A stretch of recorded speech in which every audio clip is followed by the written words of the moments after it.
年尾咧，千祈唔好去越南演講。呢個5個地方咧，你去完咧，分分鐘你上晒頭，要嚟好多次。首先第一個啦，當然啦係峴港嘅巴拿山啊。呢個咧有亞洲最長嘅纜車，老少咸宜，老人家唔使行半級樓梯，小朋友咧又可以玩埋個山頂迪士尼，200零蚊絕對咧超晒門票價㗎。第二個咧，千祈唔好去越南嘅會安古鎮，因為咧裏邊咧分分鐘你穿越翻200-300年前嘅華人社區，上邊咧亦都有好多傳統嘅造鞋廠、執中藥鋪頭，你可以整翻對咧專屬你嘅越南拖鞋，全真皮不但止，平靚正，按照度腳型嘅厚度咧，重新幫你訂製。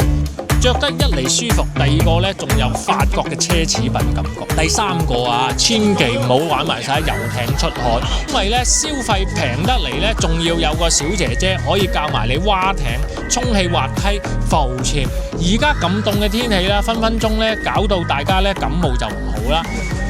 第四個嚟到峴港，千祈唔好租別墅啊，因為啲別墅咧平得嚟咧，仲可以望埋一線嘅海景，喺上邊咧游水、BBQ， 有埋私人管卡、私人廚師，仲可以整多個電音 DJ 過嚟咧，同你玩 Yo Yo Check It Now。但係咧，嘈親隔離俾人投訴又唔好啦。第五個嚟到越南咧，千祈唔好去呢間最 top 嘅洲際酒店，因為呢間洲際酒店咧係全球咁多間洲際酒店旗下咧嘅 top one 啊！裏邊嘅設計咧係依山而建，一線海景、私人沙灘，住一晚咧3-4千蚊，分分鐘咧就走唔甩雞㗎。但係你識南哥，絕對咧200零蚊教你行後門，買張 Q 牌，下午飲個下午茶。一樣可以欣賞翻同人哋一樣咁頂級嘅海景，帶小朋友、女朋友過嚟呢度打卡、影相，哇！嗰輯相啊，一世佢都會記得住。記住下嚟越南玩咧，千祈唔好揾南